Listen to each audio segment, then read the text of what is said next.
It is Friday. It's Buckeye Friday. It is a good day to be a Buckeye. Dan, sunshine here in Ohio. How are you? I am fantastic.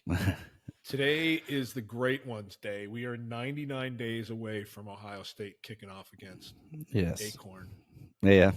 AK Rowdy in the house. AK Rowdy. So Yeah. yeah, That's what we man, called it back in the day. we're in double digits, We are. and We obviously the made it. season kicks off before us, so even sooner than that for some actual football. So Yeah, it's good, man. I'm excited. I don't know. Anytime you get under that 100-day mark, you can kind of start to feel it. And I always joke, like there's just like about early to mid August, there's like a smell in the air, like you can just feel it. yep. So now we've turned that corner. We're almost to June. We're under 100 days, so that's good news. Before I forget, guys, hit that like and subscribe button. If you could please, and if you want to leave us a comment, like we try really hard to at least reply to your comments or give you a thumbs up, acknowledge you exist, that kind of stuff. So feel free to do that. We'll get back to you. We have people that from other fan bases that like to comment too, which cool, whatever. If you have if you're a fan of another fan base or another team and you disagree with what we say, that's cool. You're wrong, but that's cool. And so just remember, if you come up in here, we are a Buckeye podcast, and we do a little bit of other college football stuff by fans for fans. So we are fans. We don't work for the beat. We don't work for the university. So if you come up in here and you're a Michigan fan or something, good luck because you're on the wrong pod, man. But Just please, saying. Yeah, we enjoy the conversation. we do. I'm having fun. It. Chad's Let me crack respond. this before we get too far.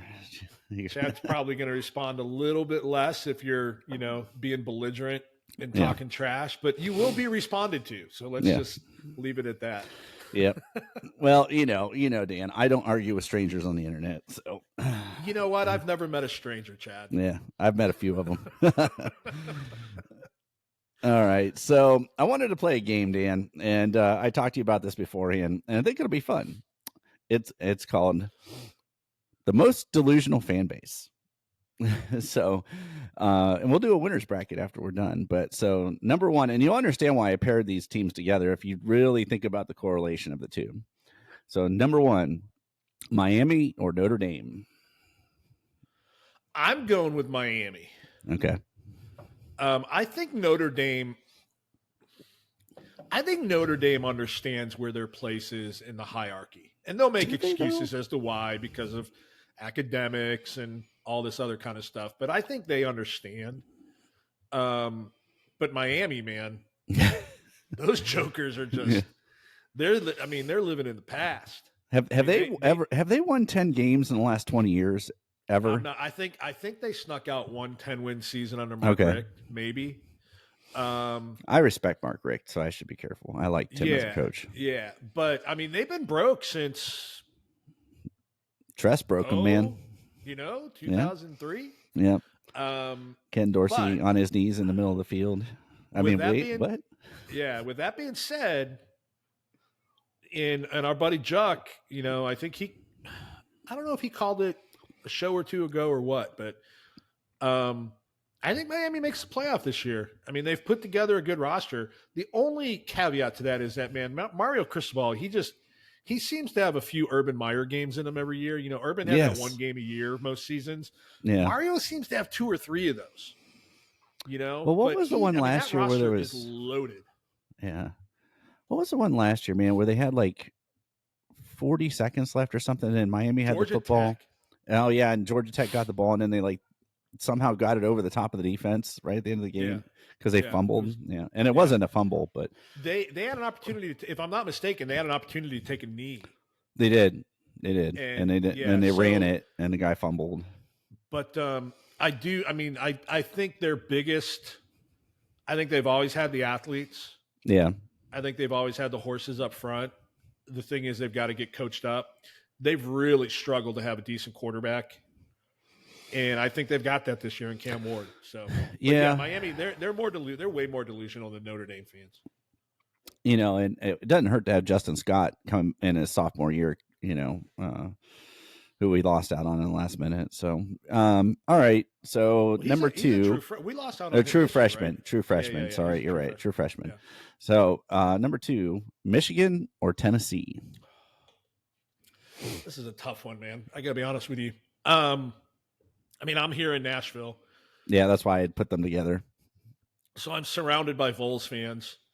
Um, I think they're kind of like a Notre Dame in the sense that they kind of come to accept their place. But weren't they hyping up? Like maybe it was 2 years ago. They were hyping up their quarterback, and they went on a huge run. They ESPN got was up to there for number a game one. day. Yeah, They got up to number one, man. Knoxville's on my bucket list to go and see a game. I haven't done it yet. The whatever they call it, the whatever the Vol Navy and the pregame tailgate that they do the on toilet the river. bowl. I don't know. Yeah, but it's apparently supposed to be a fantastic atmosphere. I think they get super excited, and then as soon as they get humbled, Yeah, they seem to back off a little bit. It's not like obnoxious like the UGA fans were in Atlanta. Now they haven't won yet, so we'll see. It got there when they got the number one. It got there. Yeah. Did they win it all under Peyton Manning? I don't remember. No, Peyton never won it. Okay. The year after Peyton graduated, T. Martin won the Fiesta Bowl against Florida State. Oh yeah, T. Martin. Yeah, they got their natty. They got their natty the year after Peyton left, if I remember correctly. Okay. I'm going with recency bias here, though. I think Michigan's the most delusional fan base. Now that's hard to say, seeing that the run they've been on the last 3 years, but we all know that that's tainted. Yeah. And you know what? I'll address some of the comments that were in the chat on our last episode. Somebody fired back that they dominated us in the trenches, and you know what? They did. For the most part, they did. Yeah. And my reply was, that's what makes the whole scandal that much more disgusting, is that they didn't have to do it. No, but they now didn't. that they did, it's always going to be tainted. And when the sanctions come down, which they will, it's going to be tainted across the board. Like, they think it's just Ohio State fans now that are delusional and living in, like, first of all, it's not. And second of all, once those sanctions come, everybody will put an asterisk next to that. If they get to keep it. Yeah, the Natty is going to be interesting. I fully expect vacated wins. I expect 21 and 22 to be fully vacated. Well, my question is, and it remains, and we'll do a whole segment on this when the NOA comes out, but if they're saying that this was discovered November 17th, like let's say that it stopped on November 17th, they played 6 or 7 games up to that point with that advantage. So so if you vacate those wins, or you say those are losses, they should have never been in the playoff. So exactly. Anyways, I don't know. That's a rabbit trail. That's going to be the hard part to argue. And then you had the NCAA president come out and say something that was absolutely ridiculous, that they won it fair and square. Yeah. His whole premise was that they stopped cheating after they got caught. Dude, I'm not so sure that's true. Number one, because the fact that Connor Stallions was in the stands during their playoff run, and I'm not saying he was involved in those games at all. I'm not saying that. I don't think that's the case. But then he's at the after party, like the formal team celebration afterwards. Yeah. Dude, he wasn't the only one involved with it. And to think that it automatically stopped right away, I mean, they had the info on most of the teams they were playing the rest of the season. Yeah. I don't know. I think it's tainted. It's unfortunate. It really upsets me just from the sacredness of the rivalry. So yeah, they're the most delusional. They've always been. They just happen to, a blind squirrel catches a nut every once in a while, right? So they've had their little run here. But leading up to that, they're way more delusional than Tennessee fans. All right. I got the next one then. Oregon or Texas A&M? I'm going Oregon. Or wait, are you going with this? No, this is for you. Okay. Oregon or Texas A&M? I'm going Oregon just because of, man, they are talking a lot of crap for a team. I don't know when did they win their last Pac-12 championship? When they played us in the title game? Have they won another one since then? I mean, that sounds right. They played 2 big games last year. They lost both of them. Yeah. One of them at home. Yeah. Or no, I'm sorry. That's not true. I can look it up. One was at the regular season game was at Washington, and then the second one was in Vegas at the Pac-12 championship. But I mean, it was really nothing more than the uniforms for a while. But they got Lanning, and Lanning's he's a big talker. They've done really well on the recruiting trail, but they just think they're going to come into the Big Ten and just stomp all over us. And it's like, dude, you're not coming from the SEC. They actually won it. They actually won it in the COVID year, but they were their record was it was like 3-2. Yeah, 3-2 or 4-3. Lost in the Fiesta Bowl to Iowa State. Oh, not even the Big Ten, Iowa. Mm-mm. So listen, there is, I'm in some chat groups, and those guys jump into other chat groups and these spaces that they do on Twitter where people are sitting there and talking crap to each other, and Discord or whatever they call it. But man, these Oregon guys, these Oregon fans, they are talking a lot of smack. Yeah. So I'm going with them. All right. Well, so I paired Oregon and Texas A&M together because they're the big money folks. I paired Miami and Notre Dame together because I felt like those two fit. Like they haven't been really relevant since like 1985. Catholics and convicts, right? Yeah. Yeah. And then I paired Michigan and Tennessee together because we're kind of sandwiched between the two. And they're both just like absolutely like they think every year they're going to win everything. And I don't know why. So there's this line. I put this in our show notes because I wanted to remember it correctly.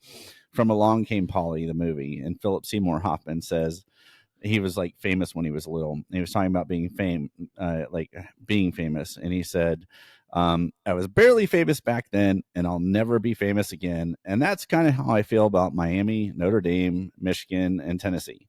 I know Michigan won a recent title, but it's tainted, and they haven't been famous, and they're not going to be famous again. They hadn't been famous they had a half a national title in 70 years. And it took a COVID year where they got, 42 60-year seniors. So grown 30-year-old men playing against 18, 19, and 20-year-old kids to win it. So congratulations. You rigged the system. So, yeah. Well, let's be careful. We have a lot of those guys coming back. Yeah, I know. I'm just having fun. It's all fun.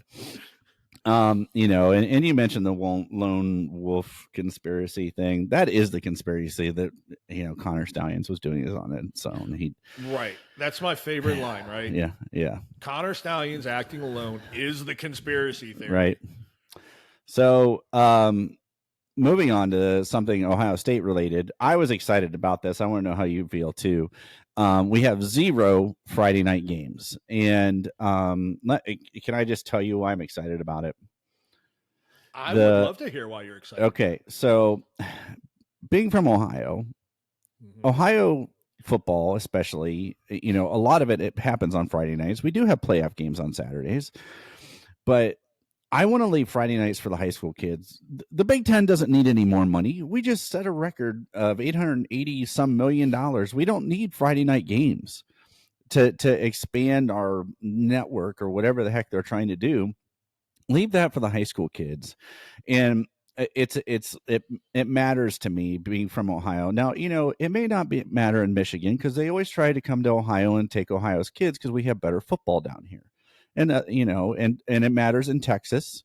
It matters in California. It matters in Florida. There's a lot of, Georgia has really come up to, as far as the high school football is concerned. So, and some other states, maybe it doesn't matter. If you're in New Jersey and you're in your Rutgers, maybe you're not worried about the New Jersey kids. There are talented kids in New Jersey, but maybe the high school football isn't like what it is here. But I'm glad that I'm not going to be worried about us jumping on a podcast on a Friday night if I want to go watch Massillon play after a Buckeye game where they blow Northwestern out 42-7. Because I think they played more Northwestern on a Friday night recently. So what are your thoughts? How do you feel about it, the Friday night thing? No, I agree with it. And, Juck actually made a really good point this morning. In certain places, Ohio being one of them, Texas being one of them. Georgia. Now, I think you actually would kind of be surprised at how small the crowds are at Georgia high school football games, especially on the visiting side, if it's not a huge game. All right. And I can just say that because I've been down there. Okay. Believe it or not, places like Arizona, man, I played in front of like 14,000 people at a high school football game in Arizona. I mean, our stands and were always full. Now, granted, I went to the largest high school, but even when you see highlights from back there, right, the stands are full for the most part. When you've got a team like Ohio State, like Juck said, he's not going to not watch the Ohio State game. Right. That's what I was getting at. You're impacting the gate and everything for these high schools. Like, they depend on that gate money. Yep.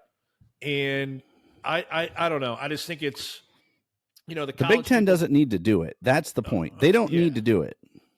No, they don't need to do it. It's all about the money. It's all about the greed. Now, having said that, they're doing it. So let's talk about it.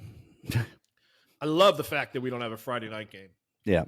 Number one, because I want those kids to be able to come to our games as part of the recruiting experience. Yep. Right. That's another thing that's a big piece of it that they're taking away from those local kids to wherever that game is.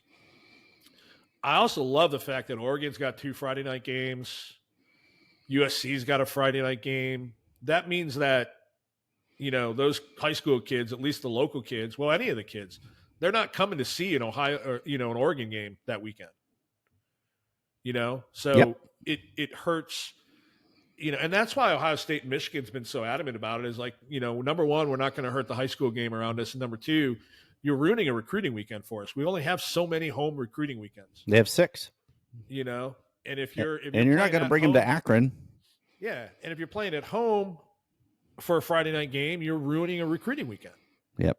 Those kids aren't skipping their game to come to Ohio State. Now they might come in the next weekend and there might be a way to say, you know what, we actually are going to get more time with the kids on that weekend now than we normally would, but it's not going to be a game experience. And that's what the season, OVs are for. Yeah. Is to sell them on that game experience. Oh yeah. I mean, there is nothing comparatively, having been there, to an Ohio State Michigan game. I talk about them actively and honestly. Like, I've been to a lot of games, and this, Dan. Like, I've been to so many games, and there's some that just really stick out. And I talk about how loud they were, and people like to argue with me, about it, because maybe their seats were in a different place, and maybe they heard it differently, whatever. But I have never heard it louder than during Ohio State Michigan games. Now, an argument can be made, and I was not there. I have friends that were there for the comeback against Penn State a few years ago with the Marcus Ball touchdown. Now, I know that you could just tell how loud it was on TV. Yeah.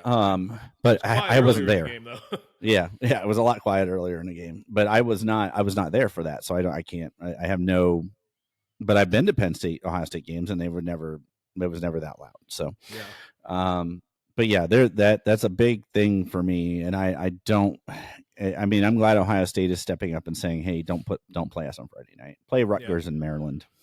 Well, I mean, I guess the one saving grace we have is that if Ohio State was to show up on our Friday night schedule, it's not going to be one of the big games. Yeah. Because I mean, the Big Ten Network, their draft position in the weekly lineup isn't like they're never going to be able to snag a Penn State, Ohio State, or Michigan. No, gosh, State. No, there's no way. I mean, obviously, right? Yeah. But, between CBS and games. Between CBS and Fox, and that'll never happen. Yeah. Yeah. There's a couple good matchups on there. The first one is my alma mater, Arizona. They go and play at Kansas State against, Will's replacement. Yeah. Who is supposed to be really, really good. I'm not going to go too in depth on that, but he's supposed to be really good. So, Arizona's got Noah Fafita.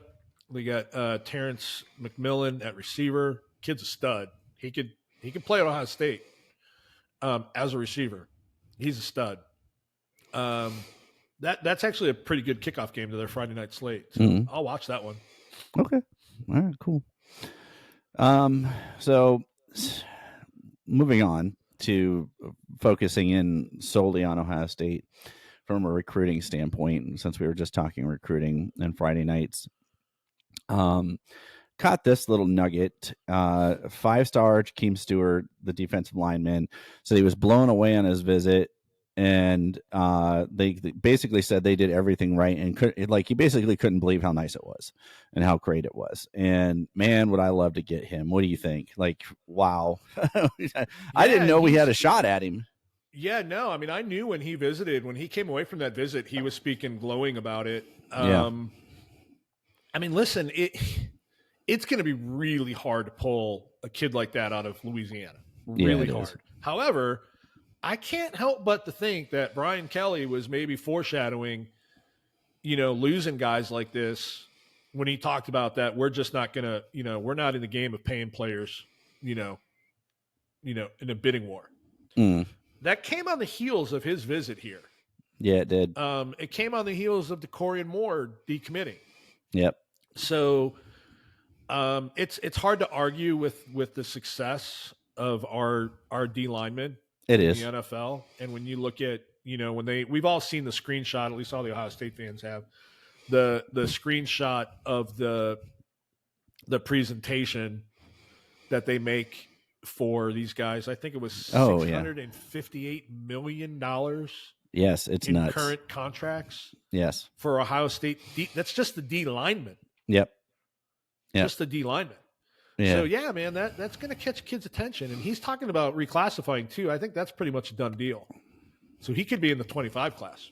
Yeah, that's what I was getting at, because I was trying to think, like, so you bring in, let's just say we, haul in Marion Dye, you get Shanklin, you get Stewart, you get, who's the other edge? You're just Christmas shopping now, brother. Justin Hill. Hey man, if you're gonna take me to the store and I got an open checkbook, I'm gonna buy the best of the best. I'm just saying. Other thing on Twitter, and I know you caught this, we talked about this. Tavian St. Clair predicts that Texas will not get DeCorian Moore, Lockett, or French, and I love it, because there's some on 3 or somebody did something really stupid and said Texas will get blank of these 3, and Tavian St. Clair retweets it and says none. Yeah, I love the kid, man. Yeah. I don't know if that means we're going to get all 3 of those. I don't think there's any way you get all 3 of those guys. I mean, I'd be shocked if we did. 2 of the 3, sure. I am really starting to like our chances for more. Mm-hmm. I'm starting to like our chances with more and more and more. We're going to go with a law firm quip. Is that a pun? I don't know what that was. I'm not really sure. More and more, I'm liking our chances with more. Yeah. Give me more of more. All right, I'm done. All right. I mean, the rumor has it that he was really, really high on us to begin with, and he was the one that was adamant about getting his mom back up here for a visit, and she's the one that came out and said, I need to see, what this is all about. She's basically saying that he's, the way I took that was he's like, Mom, I think I want to go there, and she's like, well, I'm going to need to see for myself. Okay. And the word on the street now is that the parents are raving about Ohio State. Yeah. How could you not? I mean, I want it, and because I don't do this, and because I abided by my own rules. When Marv signed his contract yesterday on Twitter, I wanted to tag DeCorian Moore and Kylie Lockett, and I didn't. I just said someone should tell them. Yes, I have my rule. I don't do that. I don't do it. I just don't. And it goes back to, there's that thing in my brain that says don't tweet at 18-year-old kids. It just, like, there's something in my brain that says you're in your 40s, man, you should not be tweeting at 18-year-old kids. So anyways, so I like that. I like that out of our future quarterback. I like our chances with DeCorian Moore a lot. So hold on, back up. I like your rule. Like, 40-year-old men should not be tweeting it. I think we should, like, at 18-year-old girls, right? Okay, fair enough. If it's somebody who you want to play for your football team, I'm okay with it, as long as it's done in a positive manner. Okay, fair enough. All right. So Ohio State sent 4 coaches, including Larry Johnson, down to Winton Woods near Cincinnati to see Justin Hill this week. And he said they rolled out the red carpet. They showed me how important I am to them. And I think that was a genius move. you send 4 guys to talk to one kid, to talk to the parents, to go to the school, and one of them is the legend Larry Johnson. So I think that just increases our chances of having Justin Hill in this class. Now, obviously, we're going to have to play well. We're going to have to play the jack. He's going to have to see how he's going to be utilized. Mm-hmm. But what do you think of it? I mean, I think I've gone on record of saying that, and I'm not saying this because I personally am in the know. Yeah. But I've been told by people who are in the know that he's a lock to Ohio State. Okay. So my prediction was that with him announcing he's going to commit on July 3rd, which I want to say is his birthday or his mother's, I think that favors us. Okay. Because it's a lot easier for him to commit to us and then say, you know what? I didn't see anything that I was told I was going to be seen this year. I don't see how I'm going to be used in this defense, so I'm decommitting. Then for him to commit somewhere like Oregon, who's claiming he's a lock to them, and then decommitting because he saw that we would use the position. I don't know. It's just the logic there doesn't jive with me. So I think his July 3rd commitment favors us. I think the fact that Jermaine Matthews did not transfer and chase a bunch of money helps us out a lot. You know, he's in his ear. Yeah. I mean, he played with him, right? He had to have played with him for at least a year. You would think so. Or at the very least grew up around him, right? So you know Jermaine's working on him. I like our chances, and I've been told he's a lock. Okay. Cool. So I was trying to look this guy's name up. I found it. So Naeem Offord, went on a visit to Oregon, and all of a sudden this guy who I've never heard of and probably won't have a career anymore because he put stuff out there that was inherently false, apparently. Brian Smith said that Naeem Offord's recruitment was wide open again on Twitter. And dude, like, this goes back to the thing I always tell you, like, man, we don't put stuff out there that we aren't sure about for a reason. We don't. It's the same reason I don't argue with strangers on Twitter. I'm not trying to prove anybody wrong. I'm not trying to be first. I'm trying to be right. And you and I talk about this often. Like, I see what you see what I see. We talk, as far as screenshots and people we talk to and the information we have, and we just don't do that. And boy, did he burn himself here, because Naeem Offord said so incredibly not true. Yeah. Above it, he quote tweeted the tweet. Yeah. So I mean, I don't know what you think about it, but it was bad news for that dude. I didn't put much credence in it when I saw the name Brian Smith. I'm like, that's the name you give to a mall cop when they think you're getting ready to steal something from Spencer's. Yeah. I don't even know if the guy's real. I don't know either. I mean, people did come to his defense and say he was like a national recruiting guy. But yeah, I mean, that was ridiculous. Like, Naeem Offord and I don't know if it's his dad or his uncle that's really active on Twitter. Okay. But he chimed in as well and said, this is nonsense. Okay. Well, there you go. There you have it. I mean, that's, I was trying to find a tweet. I was going to hold it up, but all right. So lastly, a little transfer portal rhetoric for me. I'd like to get your take on this too, but so let's say, it's just an idea I had. Let's say, and I'm going to use this class, and I'm not picking on anybody. So please know, like, I'm using the Blake Woodby situation as only a situation. So let's say you're Blake Woodby, you're a top 100 player, but Ohio State goes out and gets Devin Sanchez, Naeem Offord, and Dorian Brew, and you're going to be the 4th corner in this class, and you're a top 100 player.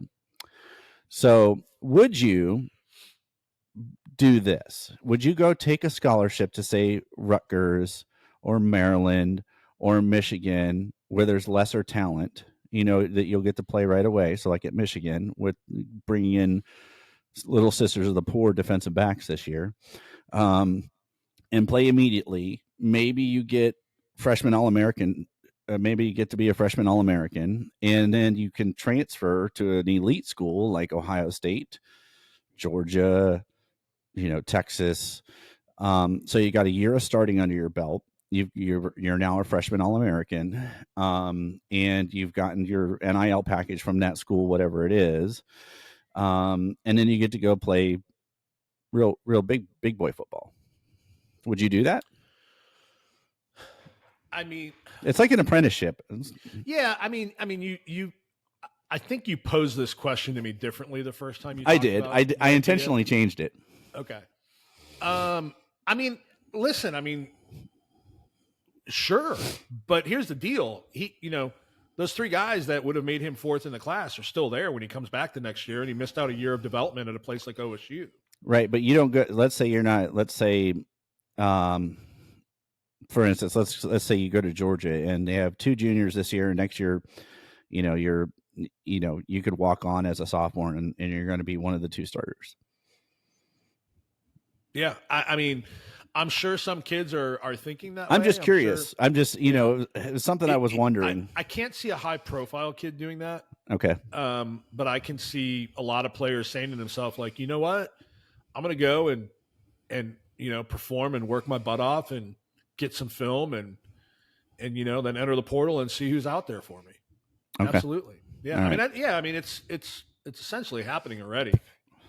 That's kind of what I think too. But so my perspective on the transfer portal, especially the early transfer portal window lately, has been like some of these MAC guys that like they just got overlooked. So I'll use this Khalil Mack. Let's say the transfer portal existed when Khalil Mack was playing for Buffalo. You don't think that every school in the country would have been calling his phone? Yeah. Oh, absolutely. You know what I mean? So I'm just saying in my mind, when I thought of the transfer portal, those were the guys I was thinking of. I didn't think it would evolve into what this is now. And then I started thinking, well, what's to keep kids, like a ESPN top 300 kid, let's say you're 297.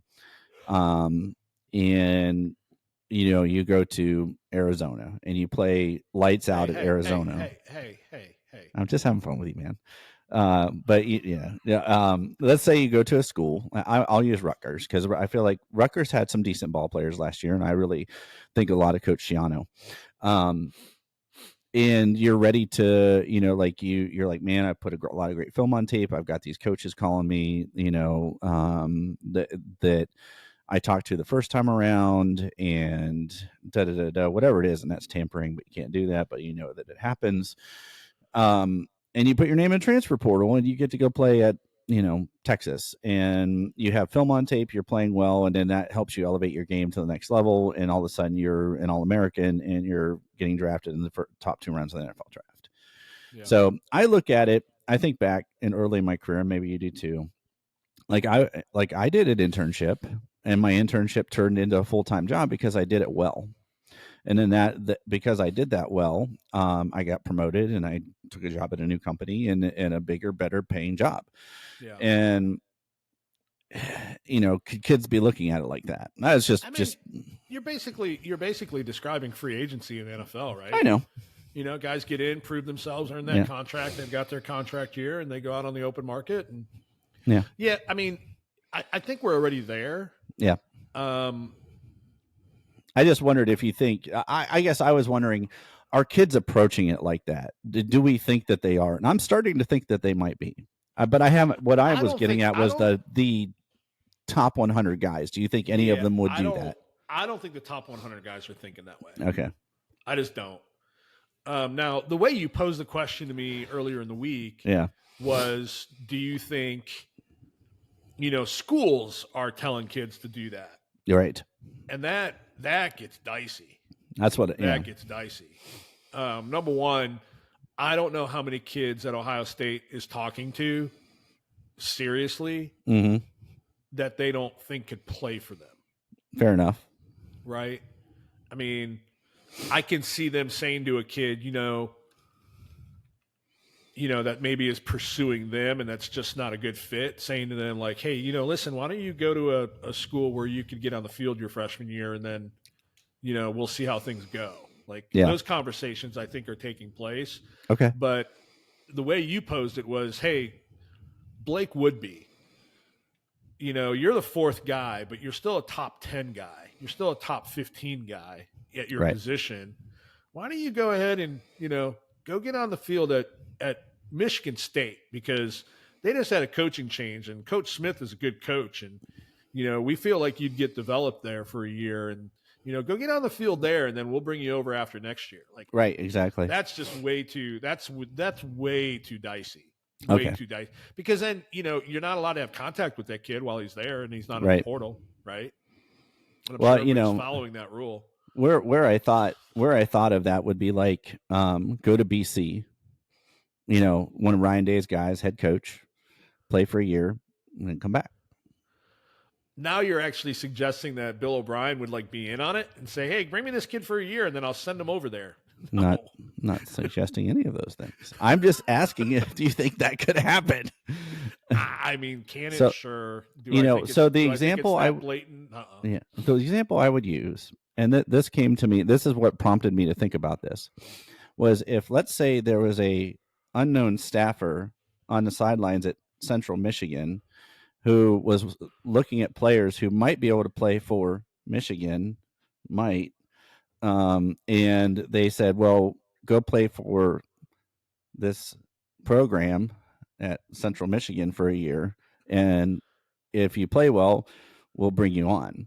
And I'm not saying that is happening or could happen or did happen or might happen. That's where the idea came from. Yeah. I mean, what is happening, and the Athletic article that I think Juck covered it this morning that just came out. I mean, and we already knew this. Like, a lot of this wasn't news to me, but I mean, there is now a staff member or two or a team in college that's responsible for the portal. Yeah. So it's happening, right? Yep. And then all the other back channel stuff that's going on, that article is really interesting. I'm actually thinking of finally buying a subscription to the Athletic because they do have some really, really interesting stuff in there. Cool. But yeah, I mean, it's the wild, wild west. Yeah, it is. And I don't know, maybe we can get into this on Tuesday, but the settlement that just came through is. Yeah, I wanted to get a little more information before we dug into that, because I feel like there's still a lot that's not unearthed. I think there's a lot of assumptions being made, yeah, and exactly. I think people are like, "Oh, that's $20 million per team, and every football team has a $20 million salary cap now," and that's not the case. It's $20 million per school. Yeah, and that $20 million is meant to be used amongst all sports. Yes, now, exactly, because of Title IX. Well, that's the part that's still there. Like, what requirements will be put on that $20 million as it relates to Title IX? Yep. Or is it just go into the coffers and it's used any way you want, right? Yep. But like, that $20 million is not just for football. Yeah. There's a lot. I mean, I would imagine that a lot of people are working behind the scenes to try to figure out a way to get a proposal for legislation in front of Congress to create some sort of guardrails. Because right now there are none. Correct. And there needs to be some. Yep.